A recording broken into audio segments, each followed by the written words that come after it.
Página 157. Además, la calidad, siempre rara y nueva, de lo que escribía se traducía en su conversación por un sutilísimo modo de abordar las cuestiones, desdeñando todos los aspectos ya conocidos de ellas y atrapándolas al parecer por un lado insignificante, de manera que parecía estar siempre en sinrazón y hacer paradojas, y sus ideas pasaban muchas veces por confusas, porque ya se sabe que cada cual llama ideas claras a las que se hallan en el mismo grado de confusión que las suyas. Y como toda novedad requiere indispensablemente la eliminación previa del lugar común a que estábamos acostumbrados y que se nos antojaba la realidad misma, cualquier conversación nueva, como cualquier pintura o música originales, parecerá siempre alambicada y fatigosa.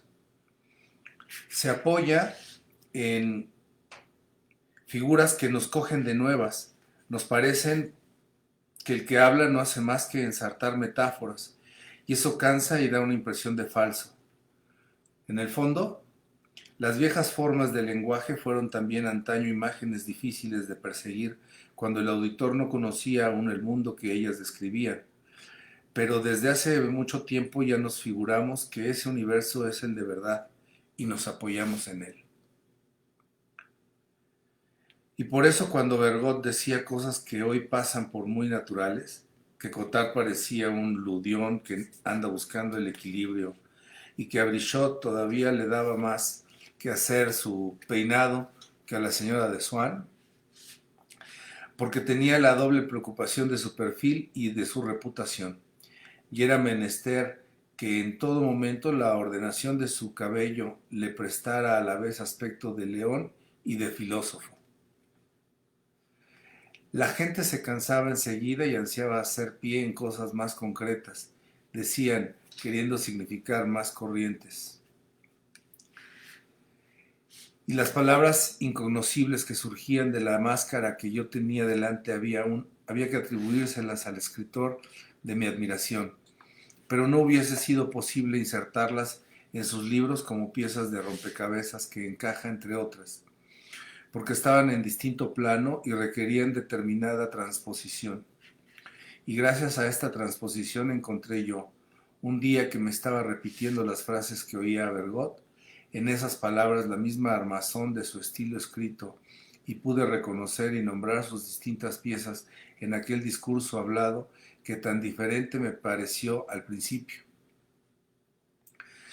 Ya desde un punto de vista más accesorio, aquella especial manera, quizá demasiado minuciosa e intensa, que tenía de pronunciar algunos adjetivos que se repetían mucho en su conversación y que nunca empleaba sin cierto énfasis, haciendo que todas sus sílabas resaltaran y que la última cantase, como la palabra visage, con la que sustituía siempre la palabra figure, ateniéndole un gran número de V, de S y de G, que parecía como que le estallaban en la palma de la mano en esos momentos.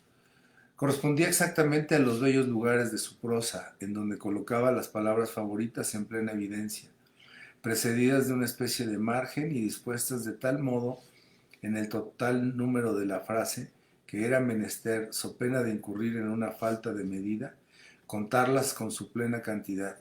Lo que no se veía en el habla de Bergot era ese modo de iluminación que en sus libros, como en algunos otros autores, modifica muchas veces en la frase escrita la apariencia de los vocablos. Es que indudablemente procede de las grandes profundidades y no llegan sus rayos a nuestras palabras en esas horas en que, por estar abiertos para los demás en la conversación, estamos en cierto modo cerrados para nosotros mismos. En ese respecto tenía Bergot más entonaciones y más acentos en sus libros que en sus palabras, acento independiente de la belleza del estilo y que indudablemente ni el mismo autor percibió porque es inseparable de su más íntima personalidad. El acento ese era el que en los libros de Bergot, en los momentos en que el autor se mostraba completamente natural, daba ritmo a las palabras, muchas veces insignificantes, que escribía. Es ese acento cosa que no está anotada en el texto, no hay nada que le delate, y sin embargo se ajusta por sí mismo a todas las frases, que no se pueden decir de otro modo. Es lo más efímero y lo más profundo en un escritor, lo que probará cómo es, lo que nos dirá si a pesar de todas las durezas que escribió era tierno, si a pesar de todas sus sensualidades era sentimental.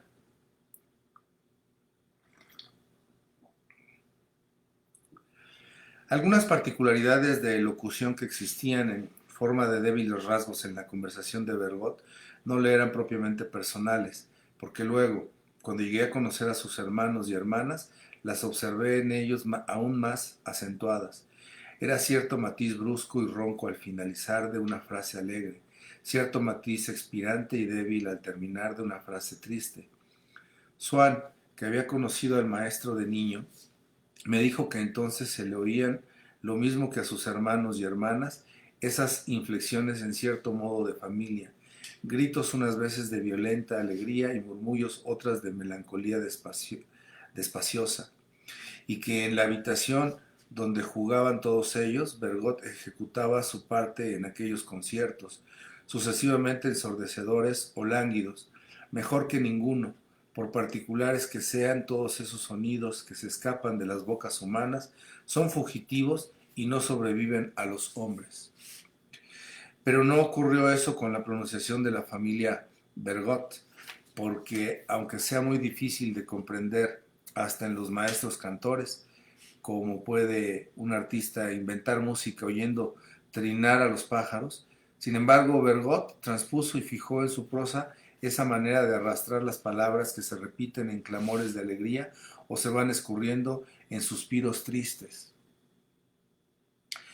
Hay en sus libros finales de frases con acumulación de sonoridades que se van prolongando como en los últimos acordes de una obertura de ópera que no sabe acabar y repite varias veces su cadencia suprema antes que el director deje la batuta.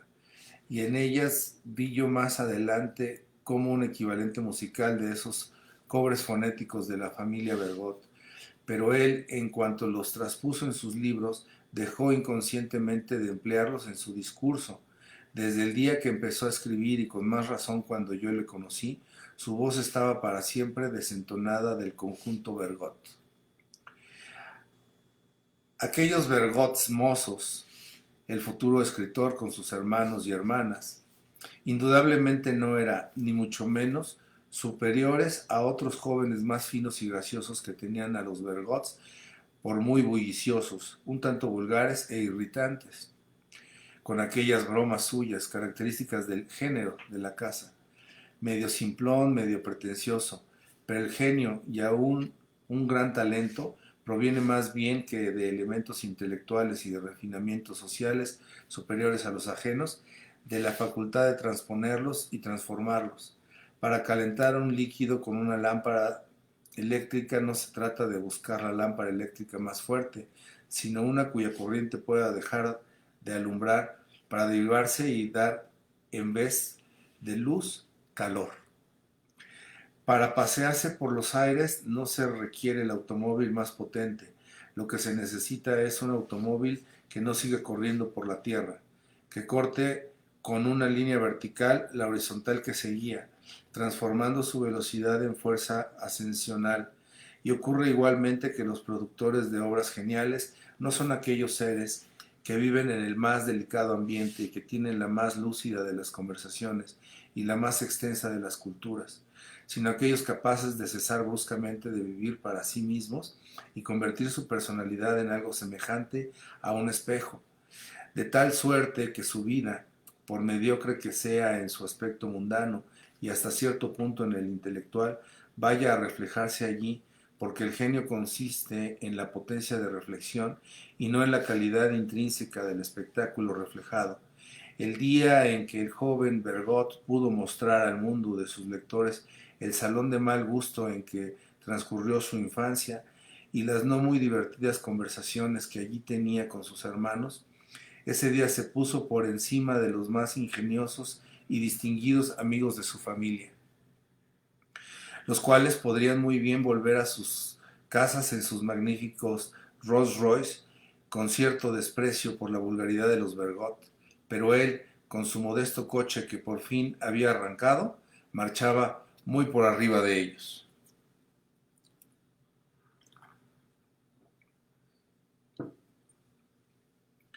Tenía otros rasgos de elocución comunes, no ya con personas de su familia, sino con ciertos escritores de su época. Algunos jóvenes que empezaban ya a negarle y sostenían no tener parentesco alguno con él, le denotaban sin querer empleando los mismos adverbios y preposiciones que él repetía constantemente, construyendo las frases de idéntico modo y hablando con igual tono lento y amortiguado, reacción contra el lenguaje elocuente y fácil de la generación precedente. Pudiera ser que esos jóvenes, y en este caso ya veremos quiénes eran, no hubiesen conocido a Bergot, pero su modo de pensar se inoculó en su ánimo y acarreó esas alteraciones de sintaxis y de acento que están en forzosa relación con la originalidad intelectual, relación que necesita ser interpretada, por cierto. Y así Bergot, que en su manera de escribir no debía nada a nadie, tomó su manera de hablar de un viejo compañero suyo, parlador maravilloso, que tuvo mucho ascendiente sobre él y al que imitaba sin darse cuenta en la conversación, pero ese amigo, de dotes inferiores a las suyas, nunca escribió libros de verdadera altura. De suerte que, habiéndose atenido a la originalidad en el hablar, se clasificaría a Bergot como discípulo y como escritor de segunda mano, cuando era, aunque influenciado por su amigo en el terreno de la conversación, escritor original y creador. Indudablemente, para separarse aún más de la generación anterior, muy amiga de las abstracciones y de los grandes lugares comunes, Bergot, cuando quería hablar bien de un libro, lo que hacía resaltar y citaba era siempre una escena de valor de imagen, un cuadro sin significación racional. Ah, sí, decía, está bien. Qué bien está aquella chiquita del chal anaranjado. Oh, ya lo creo. Tiene un pasaje cuando el regimiento atraviesa la ciudad, que está muy bien. En cuanto al estilo, Bergot no era muy de su tiempo, y siguiendo en esto muy exclusivamente francés, detestaba a Tolstoy, a Jorge Eliot, a Ibsen y a Dostoyevsky, porque la palabra que asomaba siempre cuando quería elogiar un estilo era suave.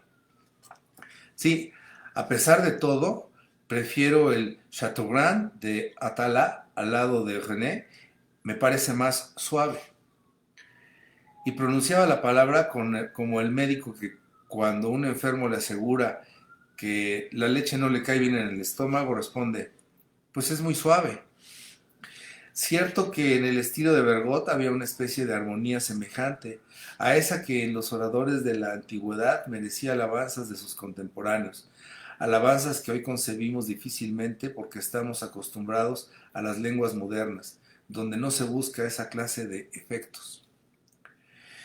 Si alguien le manifestaba su admiración por alguna página de sus libros, decía con tímida sonrisa, yo creo que es una cosa real, que es exacto, acaso pueda ser útil, pero sencillamente por modestia, como una mujer que cuando le dicen que tiene un traje o una hija deliciosa contesta, es muy cómodo o tiene muy buen carácter. Pero el instinto de constructor era en Bergot lo bastante hondo para que no se le ocultara que la única prueba que había edificado eficazmente y con arreglo a la verdad consistía en el contento que le dio su obra, primero a él y luego a los demás. Solo que muchos años después, cuando ya no le quedaba talento, cada vez que escribía una cosa que no le dejaba satisfecho, con objeto de no tacharla, como hubiera debido hacer, y darla a la publicidad, se repetía para sí esta vez. A pesar de todo, me parece exacto, no será inútil para mi patria. De modo que la frase que antes murmuraba delante de sus admiradores, inspirada por una argucia de su modestia, luego se le inspiró, en el secreto de su corazón, la inquietud del orgullo y las mismas palabras que sirvieron a Bergot de superflua excusa por el mérito de sus primeras obras se convirtieron más tarde en ineficaz consuelo por lo mediocre de sus últimas producciones.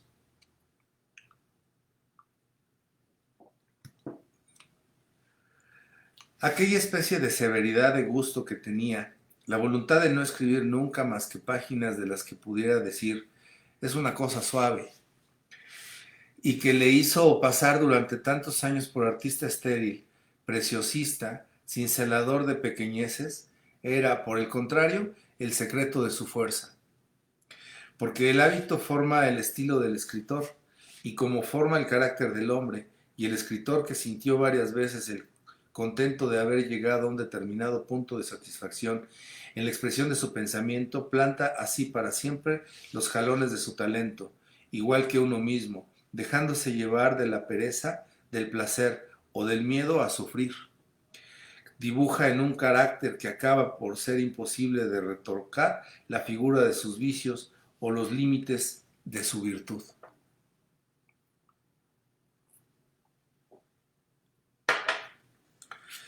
Y quizá no iba yo descaminado del todo cuando en el primer momento y allí en casa de Swann, a pesar de todas las correspondencias que más tarde descubrí entre el literato y el hombre, me resistí a creer que tenía delante a Bergot, al autor de tantos libros divinos, porque él mismo, en el verdadero sentido de la palabra, tampoco lo creía. No lo creía porque se mostraba muy solícito con gente del gran mundo, con literatos y periodistas que estaban muy por debajo de él. Claro que ahora ya le habían dicho los sufragios ajenos que tenía algo de genio, y junto a eso las buenas posiciones en el mundo aristocrático y oficial no son nada. Se lo habían dicho, pero él no lo creía, puesto que seguía simulando preferencias hacia mediocres escritores con objeto de llegar a ser académico pronto, cuando la academia o los salones del barrio de Saint-Germain tienen lo mismo que ver con esa partícula del espíritu inmortal, autora de los libros de Bergot, que con el principio de causalidad o la idea de Dios. Y eso lo sabía él muy bien, como sabe un cleptómano que el robar es cosa mala. Y al hombre de la perilla y de la nariz de caracol se le ocurrían argucias de gentleman que roba tenedores para acercarse al sillón académico ansiado, o a una duquesa que disponía de varios votos en las elecciones.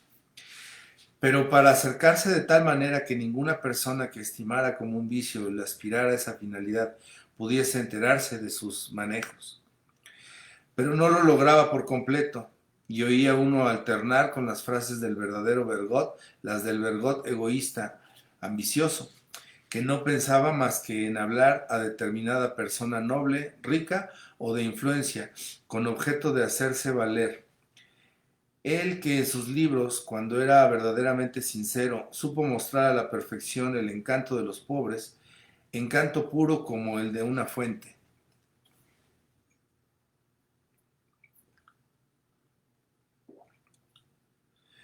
En lo que respecta a esos otros vicios a que aludiera el señor de Norpois, a ese amor medio incestuoso, complicado, según decían, hasta con indelicadezas en cuestiones de dinero, si bien contradecían de un modo chocante la tendencia de sus últimas novelas, henchidas por la escrupulosa y dolorida inquietud del bien, que llegaba aún a inficionar las más sencillas alegrías de sus héroes, inspirando al mismo lector un sentimiento de angustia con el que la existencia más tranquila parecía imposible de sobrellevarse. Esos vicios, aun suponiendo que se le imputaran justamente a Bergot, no probaban suficientemente que su literatura fuera mentira, ni su mucha sensibilidad una farsa. Lo mismo que en patología determinados estados de apariencia análoga se deben en unos casos a exceso y en otros a insuficiencia de tensión o de secreción, así puede haber vicios por hipersensibilidad, como los hay por falta de sensibilidad. ¿Acaso el problema moral solo pueda plantearse con toda su potencia de ansiedad en las vidas realmente viciosas? Y el artista da a ese problema una solución que no está en el plano de su vida individual, sino en el plano de lo que para él es la verdadera vida, es decir, una solución general, literaria, Igual que los grandes doctores de la Iglesia empezaron muchas veces, sin dejar de ser buenos, por conocer los pecados de los hombres, para sacar de allí su santidad personal, así a menudo los grandes artistas, siendo malos, utilizan sus vicios para llegar a concebir la regla moral de todos los humanos. Y esos vicios, o tan solo debilidades o ridiculeces del ambiente en que viven, las frases inconsecuentes, la vida frívola y extraña de su hija, las traiciones de su mujer, o sus propios defectos son los que fustigan generalmente los literatos en sus diatribas, sin alterar por eso su modo de vida o el mal tono que reina en su hogar. Pero ese contraste chocaba menos antes que en tiempos de Bergot. Por una parte, porque a medida que la sociedad va corrompiéndose, se depuran las nociones de moralidad, y por otra, porque el público estaba ya mucho más al corriente que antes de la vida de los literatos, y algunas noches en el teatro la gente señalaba con el dedo a ese autor, que a mí me encantó en Combray, sentado en el fondo de un palco junto a personas cuya compañía semejaba un comentario singularmente risible o trágico, un impúdico mentiz a la tesis sostenida en su novela más reciente. Los dichos de unos y de otros no me ilustraron mucho respecto a la bondad o maldad de Bergot. Un íntimo suyo citaba pruebas de su dureza de ánimo, y un desconocido contaba un rasgo, conmovedor porque indudablemente no estaba destinado a que lo publicaran, que denotaba su profunda sensibilidad. Trató muy mal a su mujer, pero una vez en la posada de un pueblo se pasó toda la noche en vela teniendo cuidado de una pobre que había querido tirarse al agua, y cuando tuvo que marcharse dejó mucho dinero a la posadera para que no echase a aquella infeliz y siguiera atendiéndola bien. Quizá ocurrió que a medida que en Bergot se fue desarrollando el gran escritor a expensas del hombre de la perilla, su vida individual se sumergió en el mar de todas las vidas que imaginaba, y le pareció que ya no le obligaba a deberes efectivos, sustituidos para él por el deber de imaginarse otras vidas. Pero al propio tiempo, por aquello de que se imaginaba los sentimientos ajenos tan perfectamente como si fueran propios, cuando se le ofrecía la ocasión de tratar con un hombre infeliz, aunque fuese de pasada, hacíalo colocándose no en su punto de vista personal, sino en el del ser mismo que sufría, y desde esa posición le hubiese inspirado horror el lenguaje de los que siguen pensando en sus menudos intereses, cuando están delante del dolor ajeno. De suerte que excitó en torno suyo justificados rencores y agradecimientos imborrables.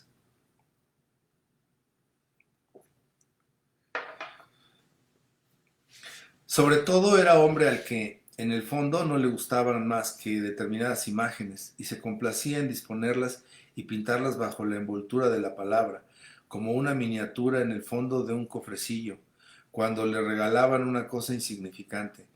Si esa fruslería le daba ocasión para entrelazar unas cuantas imágenes, mostrábase pródigo en la expresión de su agradecimiento, y en cambio no denotaba gratitud alguna por un rico regalo, y si hubiera tenido que hacer su defensa ante un tribunal, habría escogido, sin querer, sus palabras no por el efecto que pudiesen producir sobre el juez, sino por las imágenes, en las que seguramente ni se fijaría el juez siquiera.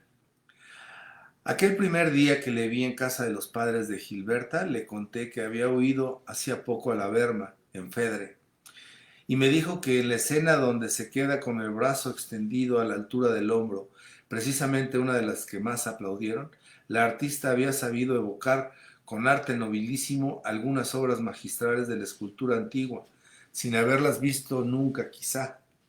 Una Hespéride que hace el mismo ademán en una metopa de Olimpia, y las hermosas doncellas del antiguo Erecteión. Acaso sea una adivinación, pero a mí se me figura que va a los museos. Tendrá interés marcar eso. Marcar era una de esas palabras habituales de Bergot que le habían cogido los jovenzuelos que, aun sin conocerle, hablaban como él por una especie de sugestión a distancia.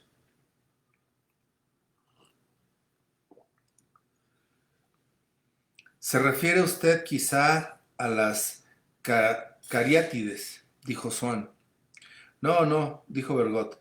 El arte que la Verma reencarna es mucho más antiguo, excepto en la escena donde confiesa su pasión a Enón y hace el ademán de Egeso, en la estela de Cerámico.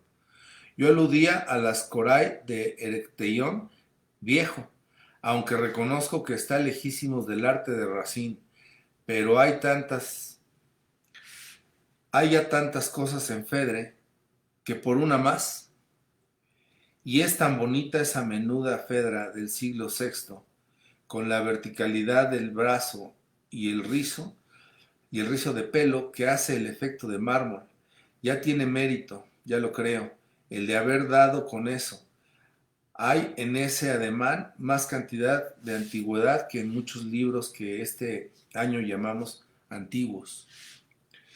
Como Bergot en uno de sus libros había dirigido una célebre invocación a esas estatuas arcaicas, las palabras que en aquel momento pronunciaba eran clarísimas para mí y me dieron nuevo motivo para interesarme por el arte de la Verma. Hacía yo por representármela en mi memoria, tal como estuvo en esa escena en la que, según recordaba yo muy bien, puso el brazo extendido a la altura del hombro y me decía: esa es la Hespéride de Olimpia, la hermana de una de esas admirables orantes de la Acrópolis. Eso es un arte nobilísimo. Pero para que yo hubiera podido embellecer con tales pensamientos el ademán de la Verma, Bergot habría tenido que decírmelos antes de la representación. Y entonces, mientras que la actitud de la actriz existía efectivamente delante de mí, en ese momento en que la cosa que ocurre tiene toda la plenitud de la realidad, habríame sido posible el intento de arrancar de ese ademán la idea de escultura arcaica. Pero para mí la Verma en dicha escena era un recuerdo, imposible de modificar, tenue como una imagen que carece de esas capas profundas del presente que se dejan excavar y de las que puede uno sacar verídicamente algo nuevo. Una imagen a la que es imposible imponer retroactivamente una interpretación porque ya no podremos comprobarla ni someterla a sanción objetiva. Para mezclarse en la conversación, la señora de Swann me preguntó si Gilberta se había acordado de darme el folleto de Bergot sobre Fedre. Tengo una hija tan atolondrada, añadió. Bergot sonrió modestamente y aseguró que aquellas páginas no tenían importancia. No, no, es un opúsculo encantador, un tract delicioso, dijo la señora de Swann, con objeto de cumplir su papel de señora de la casa y de hacer creer que había leído el folleto. Y además, porque le gustaba no solo cumplimentar a Bergot, sino marcar preferencias por algunas de sus obras y dirigirle. Y a decir verdad, le inspiró, pero de distinto modo del que ella se figuraba.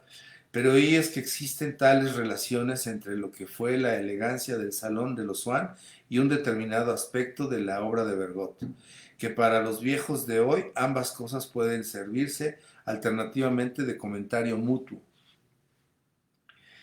Yo me engolfé en el relato de mis impresiones. A Bergot muchas veces no le parecían exactas, pero me dejaba hablar. Le dije que me gustó mucho aquella luz verde del momento en el que Fedra alza el brazo. Ah, le halagará mucho al decorador, que es un gran artista. Se lo diré, porque él está muy orgulloso de la luz esa. Yo confieso que no me agrada mucho. Lo baña todo en una especie de atmósfera glauca. Y la Fedra, tan menuda allá en el fondo, se parece un tanto a una rama de coral en la profundidad del acuario. Usted me dirá que con eso se hace resaltar el aspecto cósmico del drama. Es verdad, pero estaría mejor la luz verde en una obra que ocurriera en los dominios de Neptuno.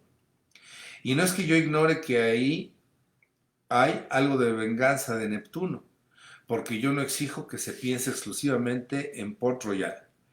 Pero, de todos modos, lo que Racine nos cuenta no son amores de erizos marinos.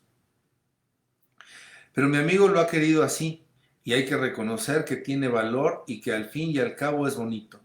A usted le ha gustado porque lo ha comprendido usted, ¿verdad? En el fondo estamos de acuerdo. Lo que ha hecho el decorador es algo insensato, ¿no? Pero muy agudo. Cuando la opinión de Bergot se manifestaba contraria a la mía, no por eso me reducía al silencio y a la imposibilidad de contestar, como me hubiese ocurrido con el señor de Norpois, lo cual no demuestra que las opiniones de Bergot tuvieran menos valor que las del diplomático.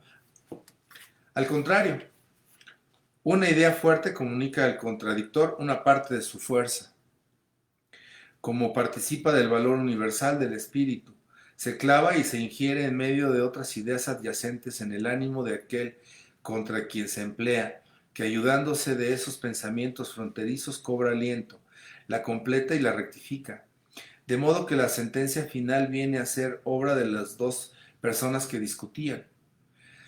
Pero las ideas que no se pueden responder son esas que no son, propiamente hablando, ideas que no tienen arraigo en nada, que no encuentran punto de apoyo ni rama fraterna en el espíritu del adversario, el cual, en lucha con el puro vacío, no sabe qué contestar. Los argumentos del señor de Norpois en materia de arte no tenían réplica porque carecían de realidad.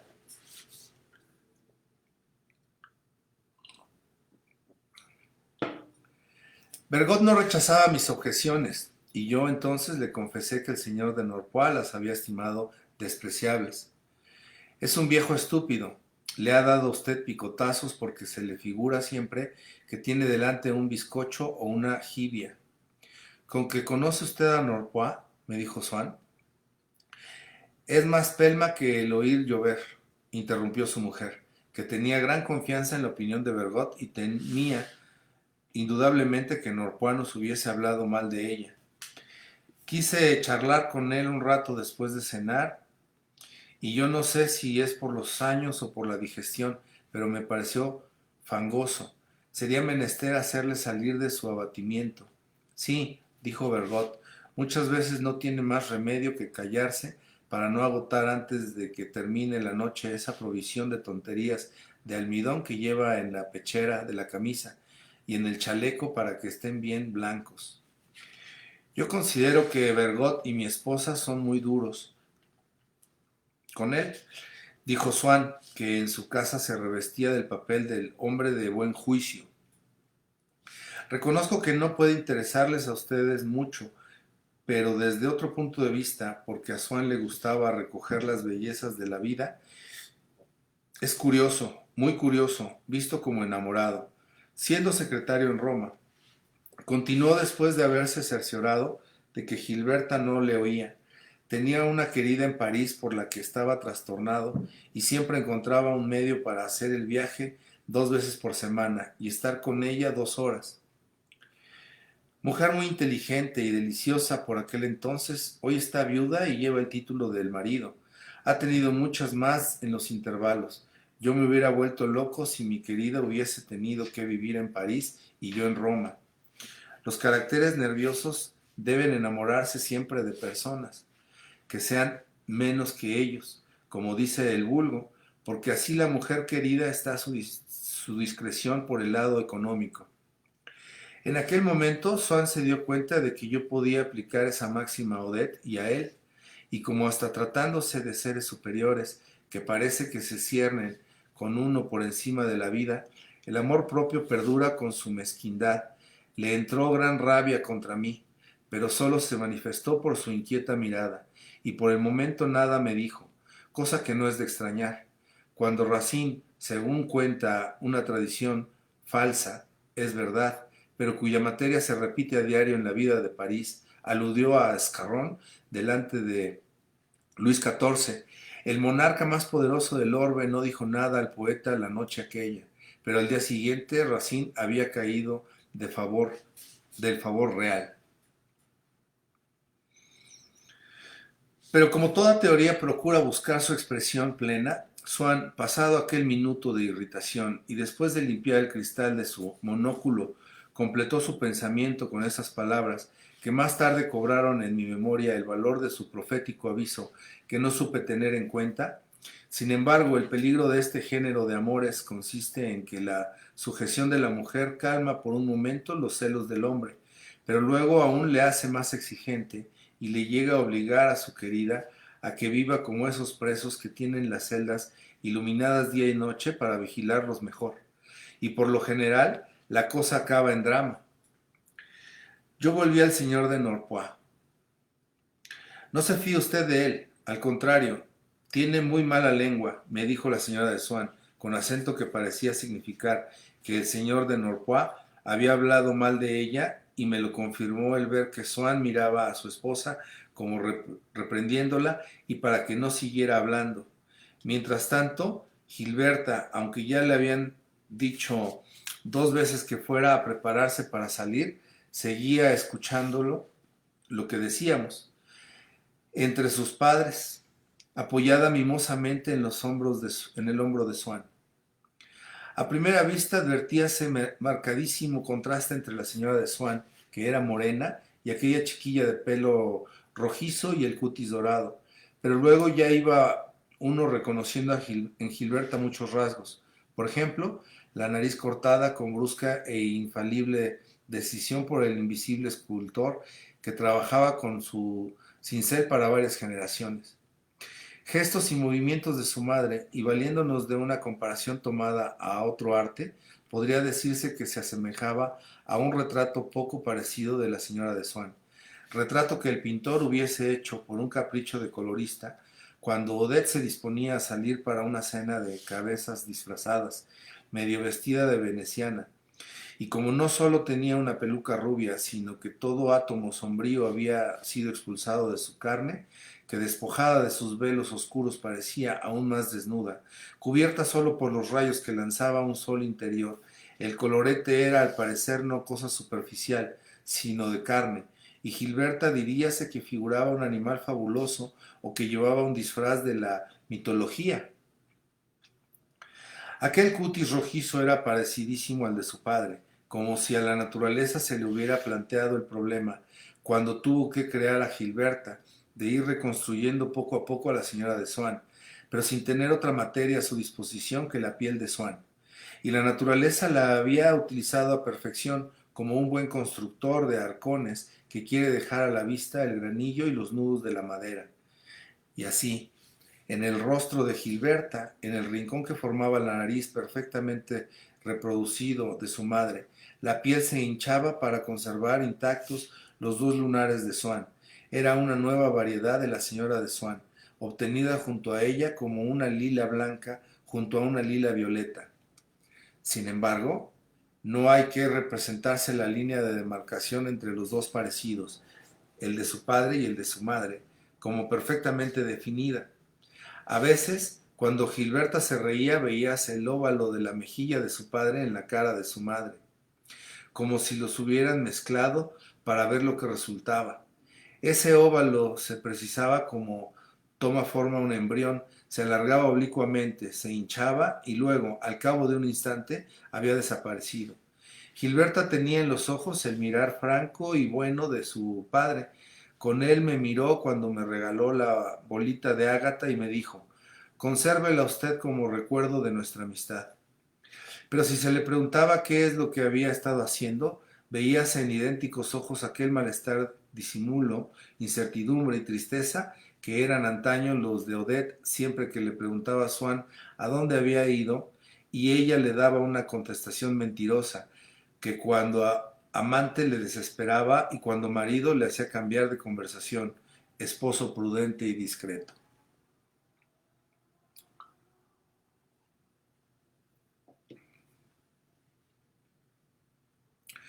Muchas veces en los campos elíseos me desazonaba el ver esa mirada en los ojos de Gilberta, pero por lo general sin motivo, porque en ella esa mirada, esa por lo menos, no correspondía a nada, era pura supervivencia física de su madre, y las pupilas de Gilberta ejecutaban ese movimiento que antaño en el mirar de Odette tenía por causa el miedo a revelar que aquel día había tenido en casa a un amante suyo, o que tenía prisa por una cita pendiente, cuando había ido a clase o cuando tenía que volverse a casa para dar una lección.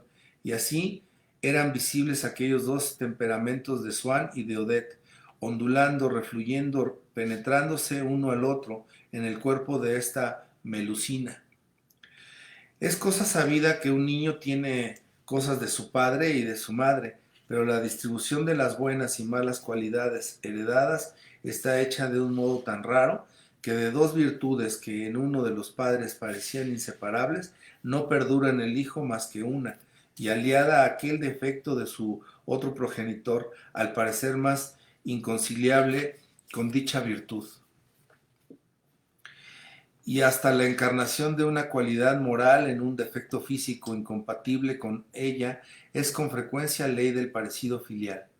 De estas dos hermanas habrá una que tenga la noble estatura del padre y el ánimo mezquino de la madre, y la otra, dueña de la inteligencia paterna, se le ofrecerá al mundo con el aspecto físico maternal, la nariz abultada, el vientre nudoso y hasta la voz de la madre convirtiéndose en vestidura de dotes que antes se presentaban bajo soberbia apariencia. Así que se puede decir de cualquiera de las dos hermanas, y con razón, que ella es la más parecida a uno de sus padres. Gilberta era hija única, cierto, pero había por lo menos dos Gilbertas. Las dos índoles de su padre y de su madre no se contentaban con mezclarse en la hija, se la disputaban, y aun eso sería expresarse con inexactitud, porque pudiera dar a suponer que había una tercera Gilberta, padeciendo entonces al verse presa de las otras dos, y Gilberta era alternativamente una u otra, y en todo momento una y nada más que una, esto es, incapaz de sufrir cuando se sentía menos buena, porque la Gilberta mejor, como entonces estaba momentáneamente ausente, no podía enterarse de que había degenerado. Y la menos buena de las dos Gilbertas gozaba de toda libertad para regocijarse con placeres no muy nobles. Cuando la otra hablaba con el corazón de su padre, tenía miras muy amplias, daban ganas de entregarse con ella al logro de un ideal bueno y bello, y así se lo decía uno, pero en el momento decisivo el corazón de su madre recordaba su imperio. Él contestaba y se sentía desilusión y enfado, casi curiosidad, o como ante la situación de una persona por otra, porque Gilberta respondía con una reflexión mezquina o una torpe risita burlona, complaciéndose en ello porque esa respuesta nacía de su verdadera naturaleza de aquel momento. Tan grande era a veces la separación entre las dos Gilbertas que se preguntaba uno en vano, claro es, qué es lo que habían podido hacerle para encontrarla, ahora tan distinta. Nos había dado una cita y no solo no iba ni se excusaba luego, sino que cualquiera que hubiese sido el motivo de su mudanza, se nos aparecía después tan indiferente que habría sido cosa de imaginarse, víctima de un parecido como el que constituye la base de los menecmos,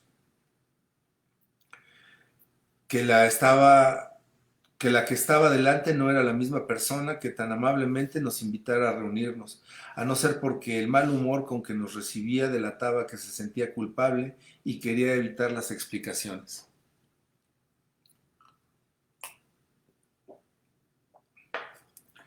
Vamos, Gilberta, no vas a hacer esperar. Nos vas a hacer esperar, le dijo su madre. Estoy muy a gusto aquí junto a mi papaíto y quiero estarme un poco más, respondió Gilberta escondiendo la cabeza tras el brazo de su padre, que acariciaba cariñosamente la rubia cabellera, hundiendo en ella los dedos.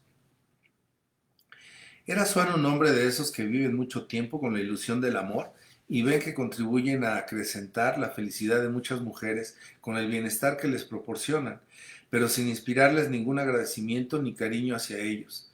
En cambio, en su hijo creen ver un afecto tal que, encarnado en su propio nombre, los hará perdurar aún más allá de la muerte, cuando ya no exista Carlos Swan. Quedará una señorita Swan o una señora X Swan de nacimiento que seguirá queriendo al padre perdido y que seguirá queriéndole muchísimo.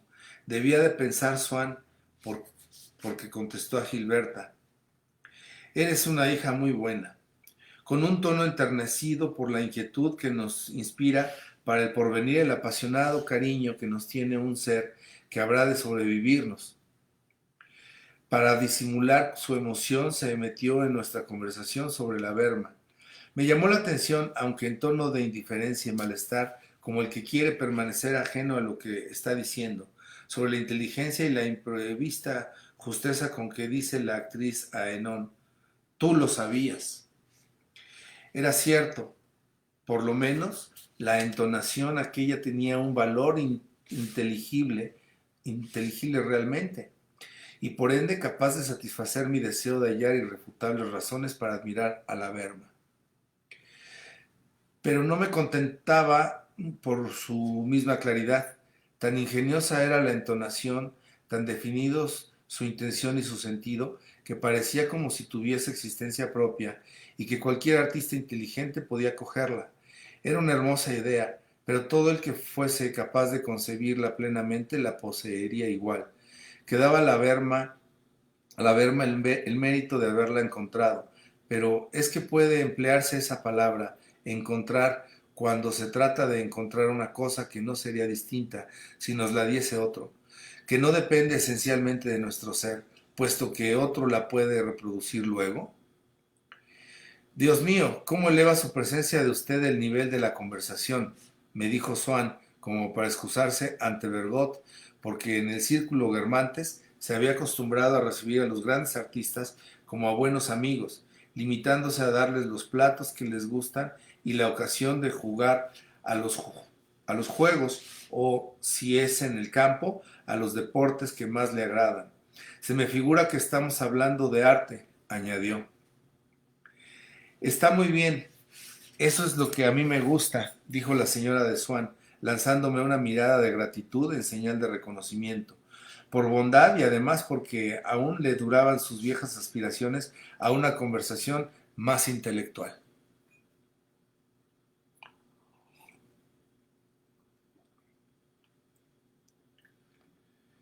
Luego Bergot habló con otras personas, especialmente con Gilberta. Había yo dicho al escritor todo lo que sentía con una libertad que me dejó asombrado, debido a que desde años atrás tenía yo con él, al cabo de tantas horas de soledad y de lectura, en que no era Bergot sino la parte mejor de mi propio ser, el hábito de la sinceridad, de la franqueza y de la confianza, y me imponía mucho menos que cualquier otra persona con la que hubiese hablado por primera vez.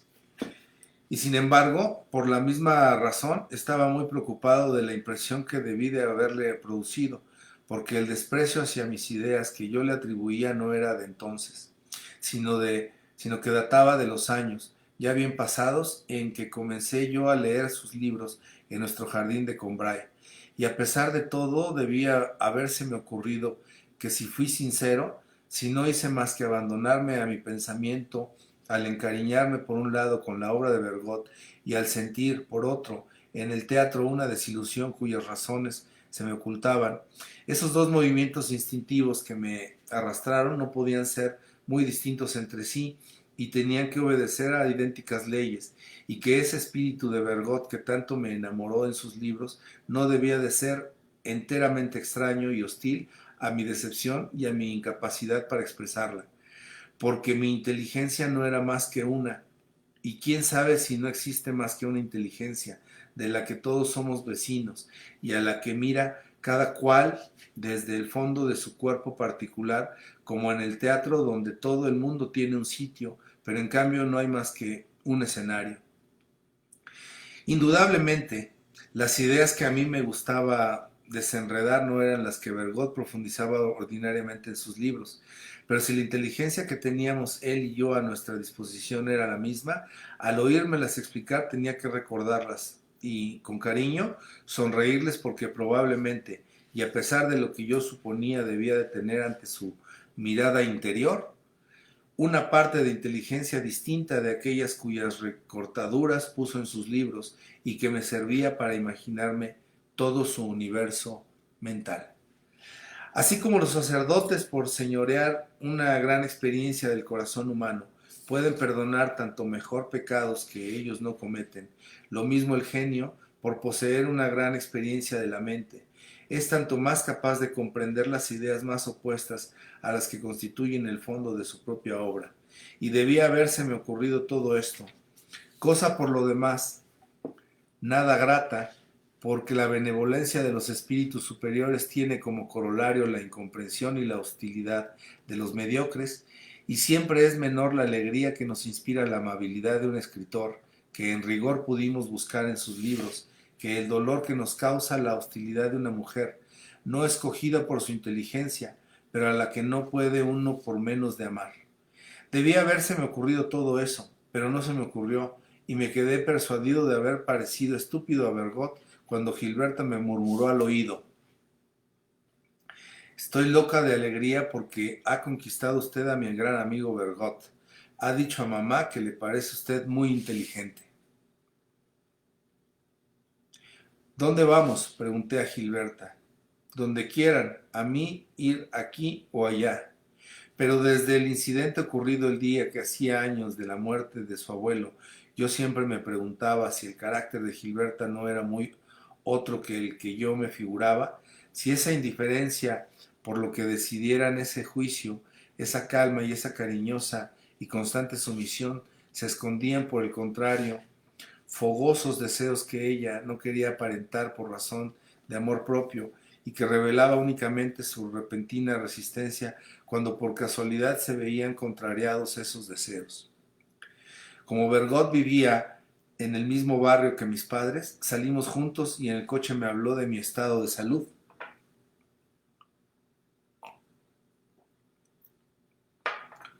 Nuestros amigos me han dicho que estaba usted malo.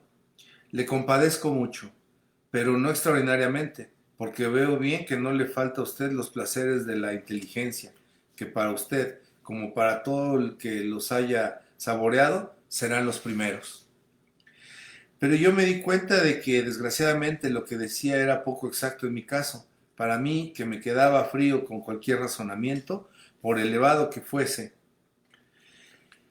que no me consideraba feliz más que en momentos de simple vagancia, cuando sentía bienestar, veía yo claro que lo que deseaba en la vida eran cosas puramente materiales y que me pasaría sin la inteligencia muy fácilmente. Como yo no sabía distinguir entre las distintas fuentes más o menos profundas y duraderas de que provenían mis placeres, pensé en el instante de contestarle que me hubiese gustado una vida donde tuviera amistad con la duquesa de Guermantes, y a la que llegara, como aquel kiosco de los Campos Elíseos, un frescor que me recordase con Bray. Y en ese ideal de vida que yo no me atrevía a confiarle para nada entraban los placeres de la inteligencia.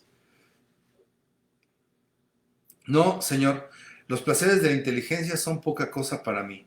No son esos los que yo busco, y ni siquiera sé si los saboreé alguna vez. ¿Lo cree usted así?, me respondió. Pues mire, yo creo a pesar de todo que eso debe de ser lo que usted prefiere.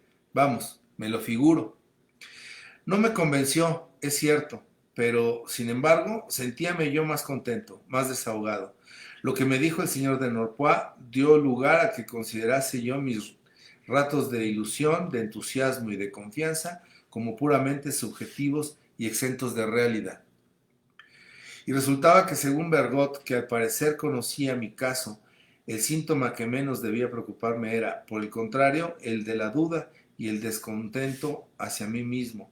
Sobre todo, lo que dijo del señor de Norpois restaba mucha fuerza a aquella condena que consideraba yo como inapelable. ¿Se cuida usted bien?, me preguntó Bergot. ¿Quién le asiste? Le dije que me había visto y probablemente volvería a verme Cottard. Pero lo que usted necesita es otra cosa, me respondió. No le conozco como médico, pero le he visto en casa de la señora Swann. Y es un imbécil. Y suponiendo que eso no quite para que sea un buen médico, que lo dudo mucho, por lo menos le imposibilita para ser un buen médico de artistas y de personas inteligentes. Los seres como usted necesitan médicos apropiados. Casi estoy por decir planes y medicinas particulares. Cottard le aburrirá a usted, y solo ese aburrimiento quitará toda eficacia a su tratamiento. Y luego, que el tratamiento no puede ser igual para usted que para un individuo cualquiera. Las 3/4 partes de las dolencias de las personas inteligentes provienen de su inteligencia. Necesitan por lo menos un médico que conozca esa enfermedad. ¿Y cómo quiere usted que Cottard le pueda asistir bien? Ha previsto la dificultad de digerir las salas y las molestias gástricas, pero no ha previsto la lectura de Shakespeare. Y con usted sus cálculos ya no son exactos, el equilibrio se rompe, siempre será el ludión que va subiendo. Le parecerá que tiene usted una dilatación de estómago sin necesidad de reconocerle, porque ya la lleva en los ojos. Puede usted verla, se le refleja en los lentes.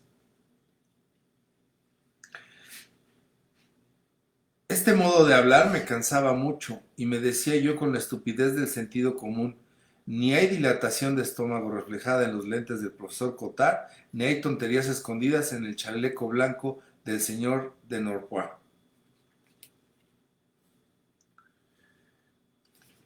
Página 180.